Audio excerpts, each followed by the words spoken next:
Tony D and Little Joan in the background, and this is your screenwriter's rant on three different movies that are very much, well, I think they pander to the audience.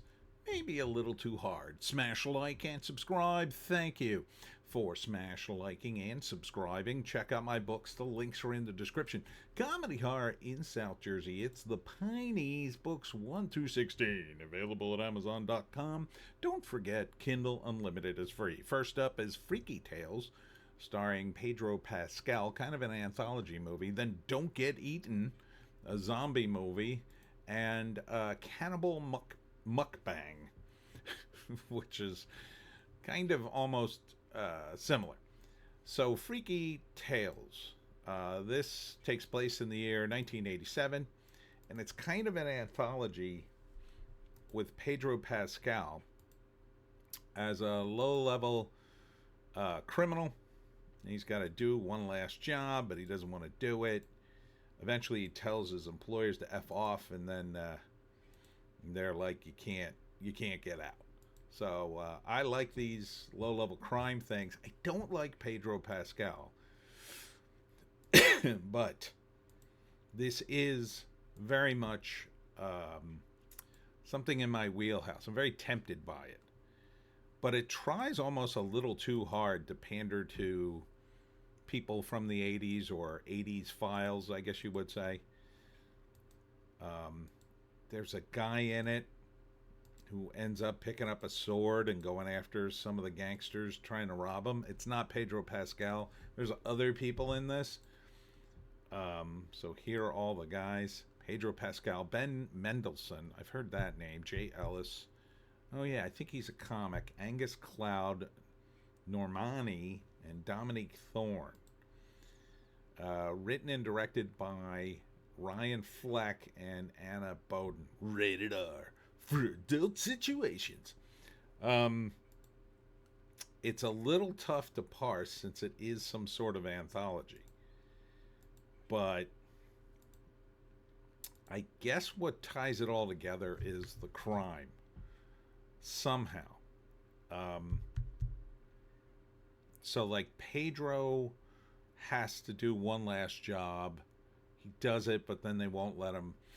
They won't cut him loose, and then he burns the next assignment in front of the dude, and sort of dares him to come after him. And then I think they cut away from him to another story with those same gangsters on the job that Pedro would have went on, robbing this. I think he's a professional athlete, and he is a bit nuts, and during the robbery he grabs a samurai sword and starts killing everybody, all the robbers, and I think he kills them all. And then I think it goes back to Pedro Pascal towards the end to sort of wrap it up, to sort of bookend the whole thing, as and then maybe there's like another story, but I'm not quite sure. The 1987 part's really not coming through to me, other than some of the effects with the videos and, I don't know, maybe the clothes, not really the music so much. And there seems to be some other actors in it. I'm not quite sure their roles. It doesn't feel like they're in 87. Nobody's wearing Miami Vice clothes.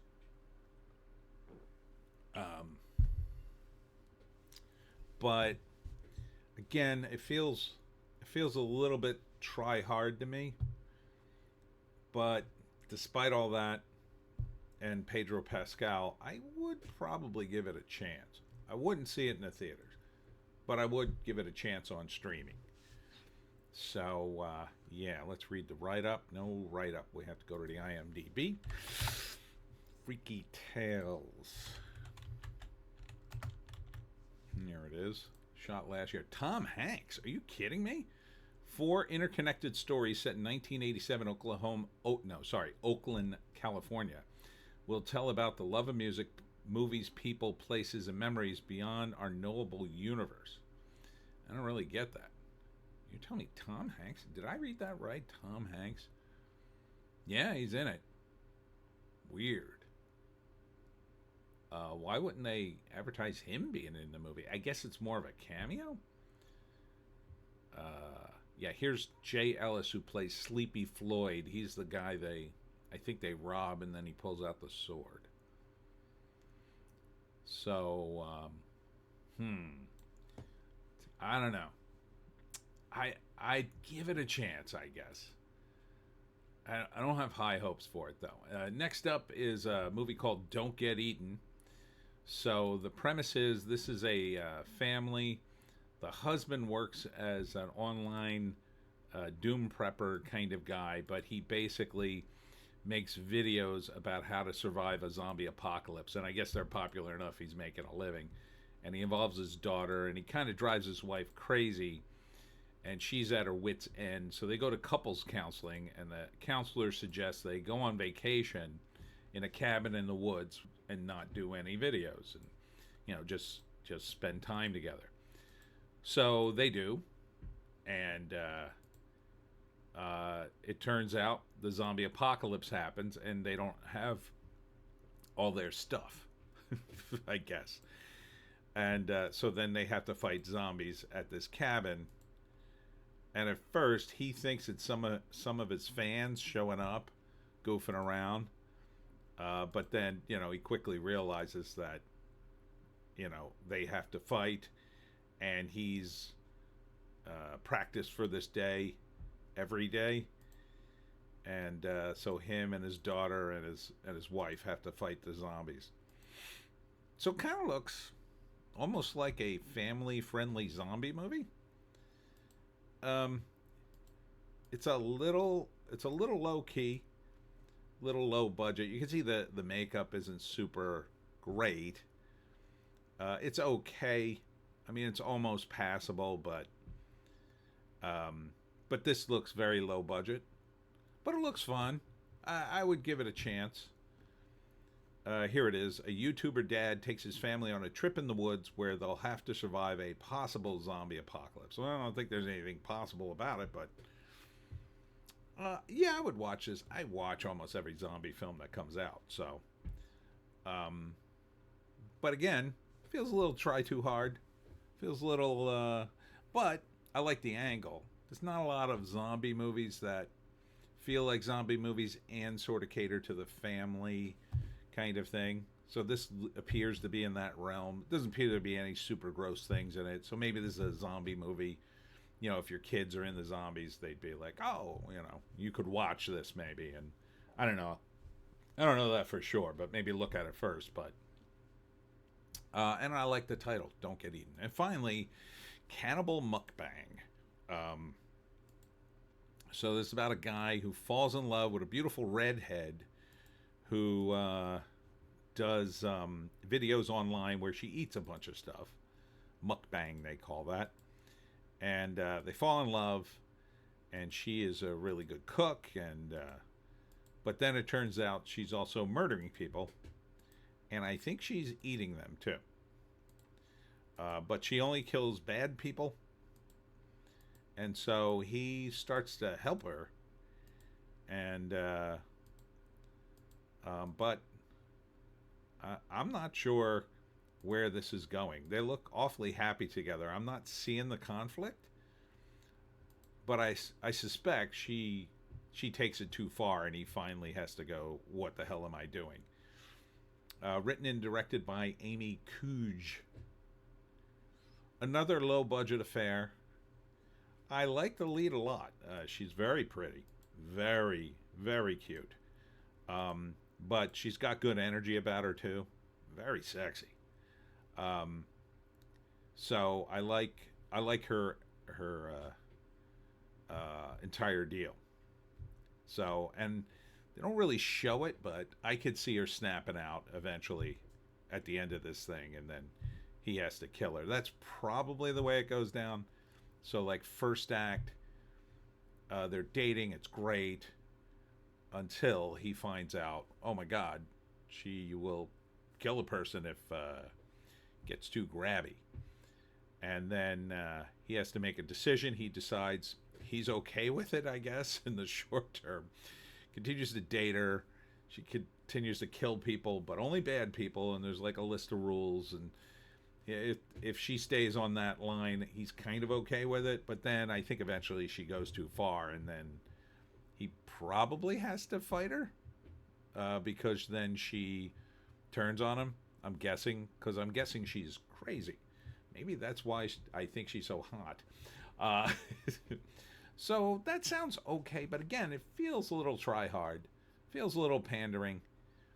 The zombie movie I didn't break down, but it's pretty standard. First act, the characters. Second act, the zombie apocalypse. Third act, they win. Or everybody dies. In that one, they're all going to win.